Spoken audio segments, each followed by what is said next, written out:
પવિત્ર દિવસે કથા વાર્તા સાંભળવાનો આપ બધાએ હરિભક્તો જે ઘણા બધા સમયથી લાભ લેતા આવ્યા છો, તો આપણે બધાએ જાણવું ખૂબ જરૂરી છે કે અને સમજવું ખૂબ જરૂરી છે કે ખાલી કથા વાર્તા સાંભળવાથી કે ભજન કીર્તન કરવાથી કલ્યાણ નથી થતું. આપણે કાયમ એમ કેમ કહીએ છીએ કે કથા સાંભળવી નહીં, એનું શ્રવણ કરવું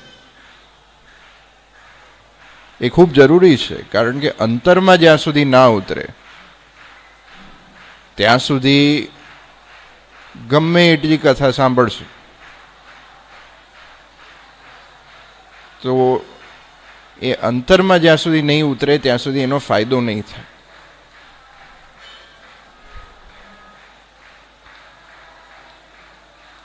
સ્વામી હમણાં બહુ સરસ ઉદાહરણ આપ્યું કથામાં કે પૈસા ગણતા ગણતા કેમ નથી ઊંઘ આવતી, કથા સાંભળતા જ કેમ ઊંઘ આવે છે. તો જે જગતના વ્યવહારિક કામમાં,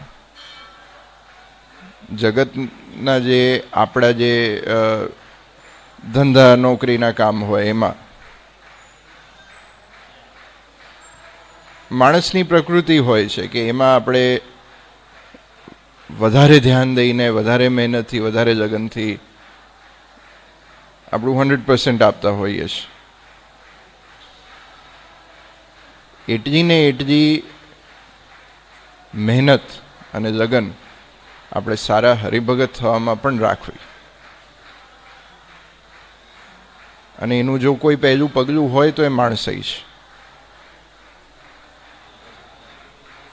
સ્વામિનારાયણ ભગવાને વચનામૃતમાં ખૂબ સરસ એક ઉદાહરણ આપ્યું. ગમે એવા સારા વાજિંત્રો હોય, ગમે એવા સૂરમાં તાલમાં કીર્તન કરીએ, પણ જો ભગવાનનું ને ભગવાનના મૂર્તિનું સ્મરણ ના હોય તો એ બધાએ કરેલા કીર્તન ન કર્યા બરાબર છે. આ મહારાજના શબ્દો છે અને બહુ સમજવા જેવા છે. ભગવાનનું જ્યાં સુધી સ્મરણ ના હોય કથા વાર્તામાં કે કીર્તન ભક્તિમાં કે કોઈ પણ કાર્યમાં, તો એ કરેલા દરેક ભક્તિના, દરેક ધર્મના કાર્ય ન કર્યા બરાબર છે.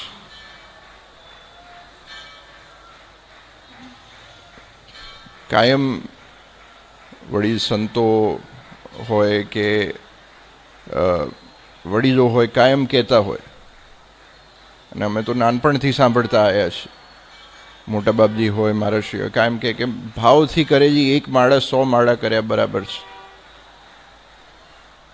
અને ખૂબ જરૂરી છે જાણવું કે ભગવાનનું સ્મરણ જ્યાં સુધી આપણા કરેલા કાર્યોમાં જ્યાં સુધી રહે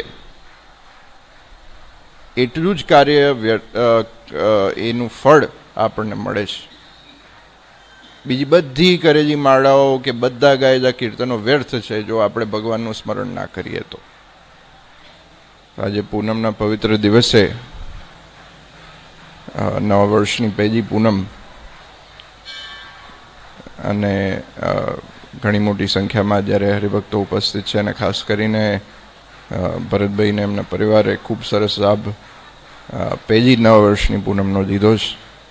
ખૂબ ખૂબ ધન્યવાદ એમને અને આ બધાય હરિભક્તોને કે કાયમ આ બધાએ આ પૂનમની જે નિત્ય સભા થાય છે એને ઘણી મોટી સંખ્યામાં આવીને આપ બધાએ શોભાવો છો. અને ખાસ તો અહીંયા બેસેલા યુવાનો અને જે પણ લાઈવ સ્ટ્રીમ પર જોતા યુવાનો છે એમને પણ ખાસ મારી વિનંતી છે કે આ સભામાં જરૂરથી આ બધાએ લાભ લેવા અચૂક પધારો. અને આપના માટે જ સભા છે, અને આ સભામાં આવીને આપના જીવનું કલ્યાણ થાય અને દેવના દર્શનનો લાભ મળે, એનાથી વિશેષ કંઈ છે નહીં. તો ખૂબ આનંદ થયો ફરી એક વખત, અને મહારાજ આપ સર્વેનું ખૂબ રૂડું કરે, ખૂબ મંગળ કરે, એ જ આજના દિવસે નારાયણ દેવના ચરણોમાં પ્રાર્થના.